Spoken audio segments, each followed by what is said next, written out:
Ayan, welcome to another edition of TalkTVGlobal's Lifestyle and BeauTV, where we give the latest tips and hottest trends in maintaining health and beauty. With me today is Diane, a model for a clothing line. Yan, batiin mo naman ang ating mga viewers, Diane. Everyone, kamusta? Ayan. So, okay, kanina nga pinag-usapan namin yung mga rituals na ginagawa namin sa buhok para maalagaan ito. And of course, being a crowned glory, dapat maging maayos ang ating buhok dahil nakadadagdag din ito sa atin na para tayo mas maging beautiful, di ba? Oo nga, pero alam mo, Mayan, I want to change my hairstyle ngayon para maiba naman, di ba? Nako, change of style ba ang kamo or a makeover? Oh, yes, absolutely. Well, I know some place when you can have your makeover and I'm sure you'll enjoy their services because they stand for quality. Really? Yes, so ano, let's go? Let's go.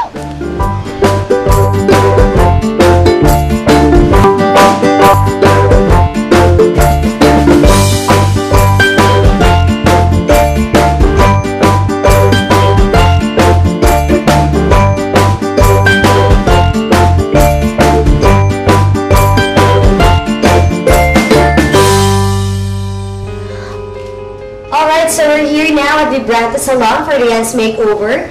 And with us right now is the owner and the creative director himself, Marcel Mendoza. Good morning, Marcel. Hello, good morning. Yes, this is Diane at dinala ko siya dito kasi gusto daw niyang magkaroon ng new look for her. Welcome. You came to the right place. Yeah, so sabi ko this is the perfect place for that.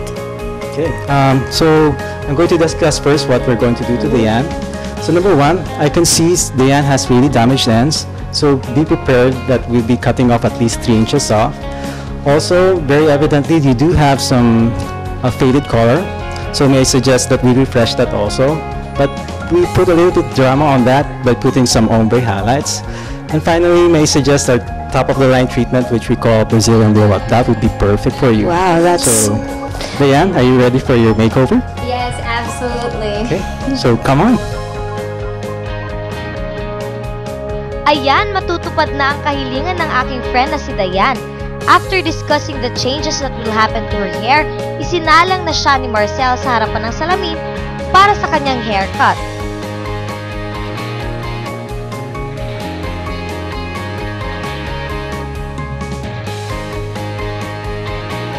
Okay, so anong tawag natin dyan sa haircut na ginagawa natin kay Diane ngayon?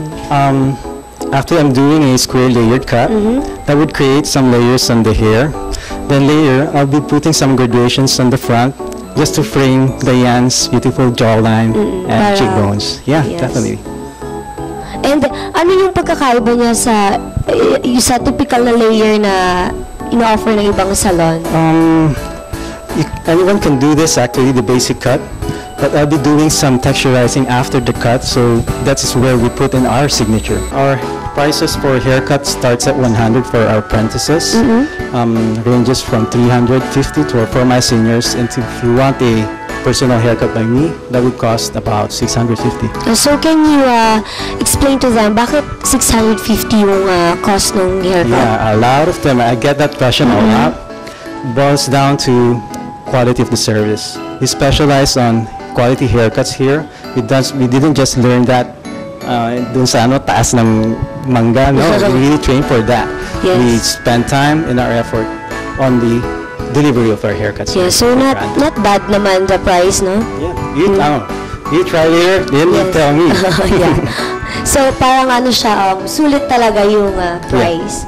Yan. And then, susunod naman natin gagawin kay Diana yung pagko-color ng hair dahil medyo nag-fade na yung color ng hair niya. So, gonna try to put some color on it mamaya. Yeah.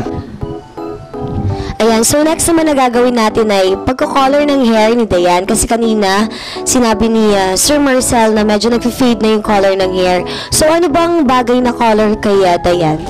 For Diane's skin tone, she's, as you can see, medyo fair siya. I'll be putting in medyo cool browns tayo. Okay. I'm mixing it right now. That's we'll be starting applying in just a moment. Thus, after that, the base color, we'll be doing some designs. We call that ombre highlights, just to create some drama, especially on the ends of buhok. That's very perfect sa mga tulad ni Diana student, so she doesn't have to retain that color and she doesn't have to go to the salon every month. Bakit? As you may know, habang tumutubo yung buhok natin, dark kasi yung Yes, yung regrowth natin. So if you do have some ombre highlights, it's very easy to maintain. So even after a 2-3 months regrowth, you would still look fabulous because ganun mismo ang design ng ombre. You should have darker roots and lighter on the ends. Okay. So, gaano po katagal ginagawa yung pagko-color ng hair? Like, yung gagawin natin kay Dayan? We budget for this thick and this length of hair. We budget around roughly about 2 hours. 2 hours. Give or take, depending on the development time.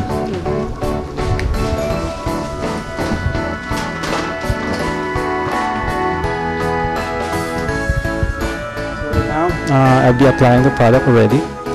Sectioning the hair into 4. You have to section it into 4 para... Definitely. It's yung pagko-color.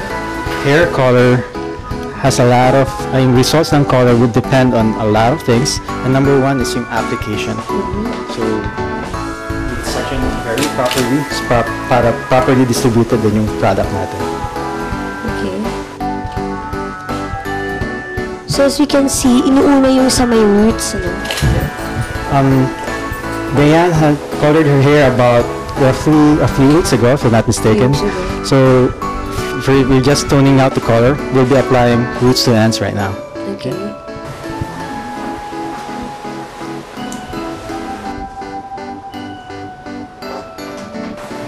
Go.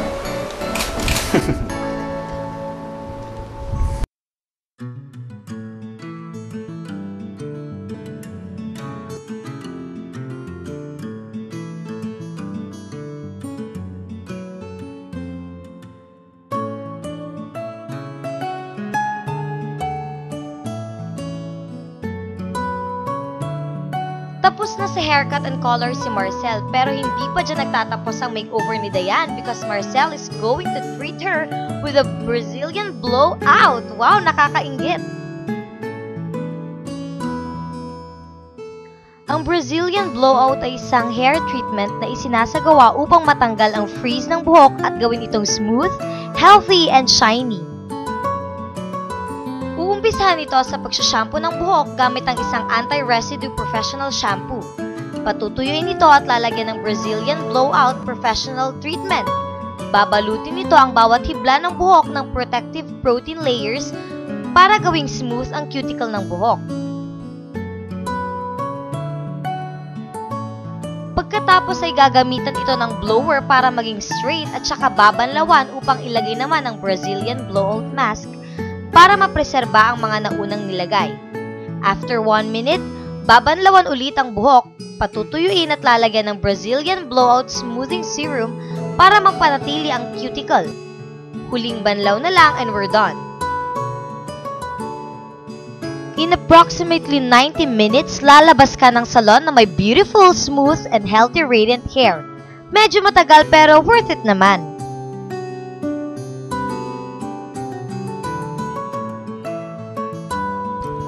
So after the haircut, color, and Brazilian blowout, eto na ang bagong Diane!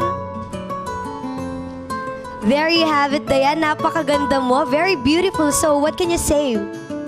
I feel amazingly beautiful with my new hair. O, diba? Ang ganda-ganda na ng friend kong si Diane.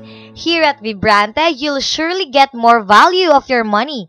At tumatanggap din sila ng credit cards, kaya hassle-free na ang pagbabayad. Marcel, what are your plans to say, let's say, after 5 years? 5 years. As you know, as in any kind of business, we plan to expand, especially here in Pangasinan. So, sa mga customers natin, hopefully ma-support natin tayo all the way.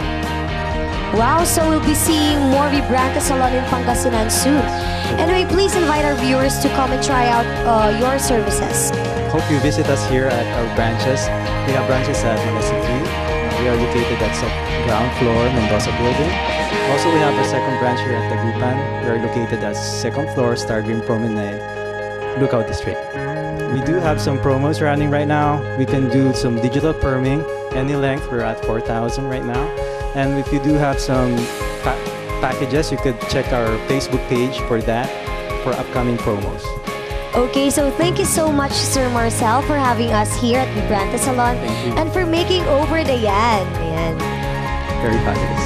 So everyone, if you also want to have a makeover and if you want to look like Dayan and me, of course, punta lang kayo dito sa Vibrante Salon by Marcel Mendoza, 2nd floor, Star Green Promenade, Lucao District, Dagupan City. So see you all in another edition of Lifestyle and BeauTV.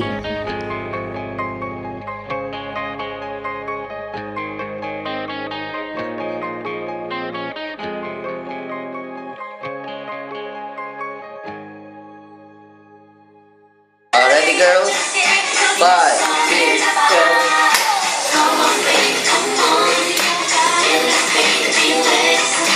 Come on, baby, go.